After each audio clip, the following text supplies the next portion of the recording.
Wrestling! I eat this stuff up. Yeah, it's fake beyond belief, but honestly, it adds to it.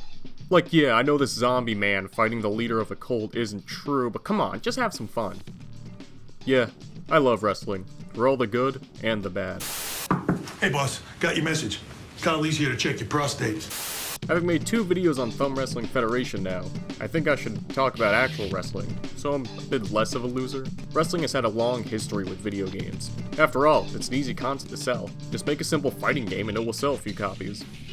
Doesn't even matter what system, the Game Boy had so many of them. This thing isn't meant for fighting games. While you think it would make sense to just have every wrestling game based on, well, wrestling, that's not actually true. Going through the list of WWE games alone, I was able to find a multitude of games that were based on the promotion but had nothing to do with fighting. I was able to find over 5 games that range all the way back to the 80s to the 2010s. I think it would be interesting to take a look back at these games, see how exactly the WWE has changed alongside them. And honestly, the first game here is probably the most shocking. MicroLeague Wrestling, the first ever WWE game. Or WWF as it was at the time. Geez, Hulk, you doing okay? You look like you're trying to scare some kids with a story. So, despite the lack of WWF in the title, this is a World Wrestling Federation licensed game. It's part of the MicroLeague Sports series of games, also including the MicroLeague Baseball and Football series of games. But wrestling only got 1 game. I wonder why. Yep, it's a turn-based strategy game, the one type of game best suited for wrestling, I guess. Now, to play devil's advocate, this was a 1987 release for computers of the time. It came out for the Atari ST and Commodore 64, which is the version I will be playing. The original version came with only 3 playable characters: Hulk Hogan, Macho Man Randy Savage, and Paul Orndorff. Strangely enough, Savage and Orndorff aren't allowed to fight each other, so expect Hogan in every match. Yep, this is a turn-based strategy game. The first ever WWF game ever made was a turn-based strategy game.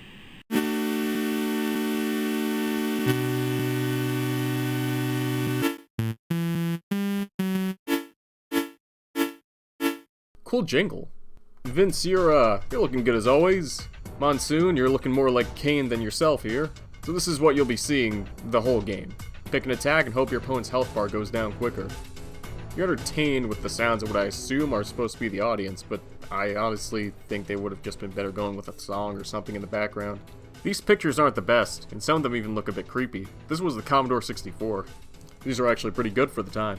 So I really don't have much more to say about the gameplay. What you see here is all that really happens. The game later received multiple expansions that added wrestlers such as Rick Rude, Jim Duggan, Ted DiBiase, and others. I would try them out, but I think it won't change my mind about this game. In 1989, updated versions of the game with much better graphics would be released for DOS and the Amiga, but adding a fresh coat of paint doesn't help this game through its boring concept. I wasn't able to find much information on the game about its development or reviews at the time, but I can only assume they weren't the best. MicroLeague Wrestling is the only game in the MicroLeague Sports series to not receive a sequel. In addition, the WWF would never work with developer MicroLeague again after this. Now for the second game here, I am cheating a little bit. In 1994, Data East would release the WWF Royal Rumble pinball machine. Now, pinball isn't exactly a video game, but I do believe the game does deserve a small mention. Obviously, this plays like your standard pinball game. I was unable to play it because I don't have a machine anywhere near my house that I know of, but I'm sure it's fun. As is common for pinball machines, the machine has different versions of different pieces, such as the main cabinet artwork. One features only a handful of wrestlers, while the other features seemingly all the main roster talent at the time. Notably, both feature Hulk Hogan on them. While you might be thinking to yourself that isn't a big deal, this came out in April 1994. Hogan had already left the company in 1993 and had been appearing in rival promotion WCW since March 1994. It's likely that this machine was in development for a long time, and that's still interesting. Another note is that some cabinets came with rarely seen white-strapped WWF World Heavyweight Championship belts. This cabinet was popular mainly due to its license, and would be produced until mid-June of that year. Now we jump ahead a whole 9 years to 2003 with the GameCube release of WWE Crush Hour. It also came out on the PlayStation 2, but I didn't feel like buying 2 copies of the same game. So far, we have a turn-based strategy game and a pinball game. What could possibly be next? It's pretty simple, actually. A vehicle combat game. This is one of those games that gets an article every few years for how strange it is. After all, I know I would be watching SmackDown and thought, hey, this is cool, but like, why aren't they in Twisted Metal? With Twisted Metal Black being one of my favorite games of all time, this game has quite the legacy to live up to. After all, it only came out a little more than 2 years later. The game was developed by Pacific Coast Power and Light Co., a game company with a very odd name that would later go by Locomotive Games before being closed by their parent company THQ in 2008. They mainly worked on licensed games such as Cars or Power Rangers, but also did work on the Jet Moto and Destroy All Humans series. The plot of this game is odd to say the least. So Vince McMahon has finally lived out his dream of owning television itself and is forcing his wrestlers to go into every kind of show he can think of. The most popular one is a destruction derby game with guns and other weapons where the superstars kill each other. All presented by Jonathan Coachman, best known for winning the Wrestler Observer's Worst TV Announcer 3 times. Starting off, we have 23 wrestlers to start with, ranging from Hall of Famers like Edge, Booker T, Triple H, and Kane, to some lesser known stars like Chuck Palumbo and Stacy Keibler. An additional 9 can be unlocked by beating the penultimate level. For example, you get Devon Dudley for beating the game as Bubba Ray. Meanwhile, McMahon is unlocked by beating the game as any character at least once. There is also Kevin Nash, who is only unlocked by putting in a cheat code. A cool addition, but an odd one. Why had Kevin Nash as a hidden character? He was an active wrestler at the time. The controls of the game are strange and a bit difficult to get used to, but once you do, they are surprisingly smooth. You hold A to drive and R to shoot your basic gun, just like in Twisted Metal Black. X and Y are used for specials and weapons. Z is a boost if you have one available. Finally, we have the crux of this whole operation, the L button.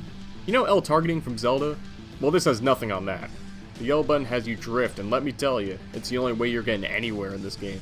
I find myself gripping this thing all the time to get anywhere. The controls are hard to get used to, but they end up being really easy when you master them. The game has a season mode, which is basically arcade mode. You play as a wrestler and go through 17 matches against opponents. The main type of match is a free-for-all where every single kill gets counted as a point. You'll be respawning until someone reaches that amount. This is definitely the best mode, as being able to die a few times makes the strange controls easier to deal with. Matches even start with the wrestlers making an entrance, with narration from the late great Howard Finkel. Entering in the wood-paneled station wagon, Matt Hardy! The actual gameplay is commented over by Jim Ross, but honestly it just feels awkward. His voice lines barely match up and feels weird only hearing the sounds of guns firing at some points. I honestly would prefer generic music over this. Nice shooting there by Chris Jericho.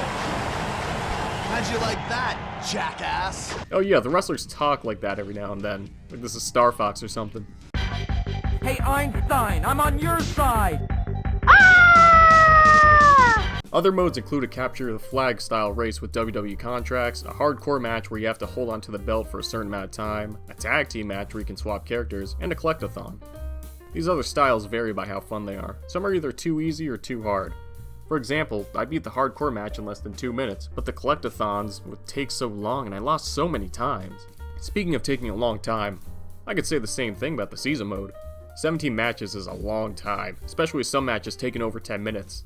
In most games with an arcade mode, usually banging out in like 10 or 20 minutes, but this one takes a while. There are occasional cutscenes, but none of them will be different in your playthroughs, so it can be boring to go through. Cutscenes vary in quality. They're mostly narrated by Coachman and is usually reacting to something wacky like Kane barbecuing Dynamite or Lita and Stacy Keibler trying to survive in the wild. The only cutscene I found entertaining was the one featuring Edge in a Japanese soap commercial. This actually references his WrestleMania 18 feud with Booker T over who got the star in said commercial. It gave me a small chuckle, but it was okay, I guess. Season mode ends with the final battle with Vince McMahon. This is a 2-stage battle where he has 2 health bars. It's nothing too crazy and honestly a bit too easy for my taste. With that, McMahon somehow doesn't own all of TV and the wrestlers go back to being, well, wrestlers. One issue with the game is the odd character balancing. The stats just don't feel right, if that makes sense. Like, we have characters who have the same stats, but then we have ones who go with less than others. Poor William Regal, his stats are garbage compared to the others. I also tried playing as the fastest character, Jeff Hardy, and one of the slowest, Kevin Nash, but they barely felt any different. It's strange. Another issue I had was that the tally system for kills. Oftentimes the best weapon is to ram into an opponent. Combined with a turbo, this can cause a lot of damage. On stages with places to fall off, it makes a good strategy. Except knocking off an opponent doesn't count as killing them. It's a minor issue, but an issue nonetheless. While the game isn't on a level as other destruction derby games, I do find it fun. The controls are slick, and once you master them, you'll be good to go. Its season mode does go on for too long, and the game can honestly get repetitive after like 40 minutes, but if you're a wrestling fan or like dumb games, give this one a look. I had a fun time, and if there's any game in this video you should play, it's this one. Many reviews of the time did not like this game. Hell, when brought up nowadays, it's usually lambasted for its concept. But hey, I love a dumb concept like this. Game Informer's Christian Broger gave the game a 4 out of 10, complaining about the concept and announcing, but barely even talked about the gameplay. It's like the game was only played for 20 minutes, then the opinion was formed. Nintendo Power didn't even hold back, with their reviewers shuffling the game an average of 2.5 stars out of 5. Honestly, I feel like these reviews just shrugged the game off from the get-go. Like, don't get me wrong, this game isn't that amazing, but it's a perfectly playable game that I managed to get a lot of enjoyment out of. I have half the brain that you do! Jumping ahead to 2011, we'll now be looking at the mobile game WWE Superstar Slingshot. Well, this is just Angry Birds. I guess I shouldn't be too surprised. Angry Birds was one of the hottest games at the time, so WWE doing another attempt at cashing in on a successful formula shouldn't be too crazy to me.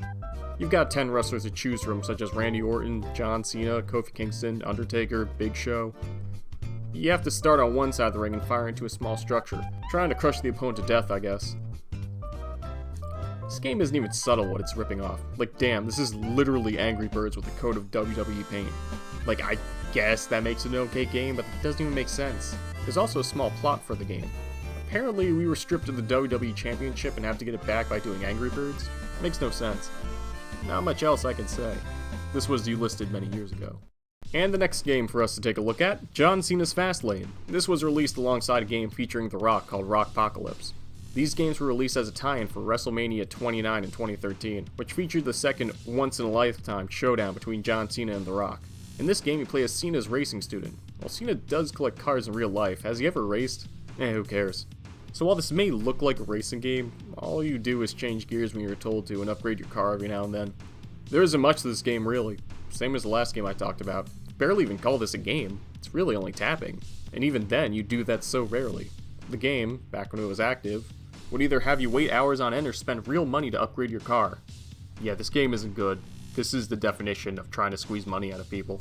I think I'll just end off with a quote from Paste Magazine's Garrett Martin on the game. If you ever want to see how bad mobile games can be, here's a solid choice. John Cena's Fastlane isn't actually a racing game. It's a gear shifting game. You don't control the car's speed, you don't control the direction, although every track is a straight line, so there's no direction to control anyway. All you do is shift gears. John Cena's Fastlane combines the worst qualities of mobile gaming into a single small package. Now, onto our most recent game, the only mobile game here that's still officially up to be played, WWE SuperCard. This game is basically a virtual card game where you pick out randomized cards and send them to battle with cards of other wrestlers. There are a lot of wrestlers here, basically anyone from the company from 2014 to now. Also legends and retro versions of superstars. This game is relatively popular and has a decent fan base. After all, it has been around for 8 years. That's a long time for a licensed game. Yeah, WWE SuperCard is technically part of the 2K series of games. After all, it did come out shortly after 2K got the WWE license. The gameplay of this one is rather simple. You pick out cards for different match types and send them out against opposing players. Whoever wins the most matches wins. The ones I experienced mainly were singles men's matches, a singles women's match, and a tag team match. There really isn't much gameplay wise here after you pick a card. Not even just having you spam the screen.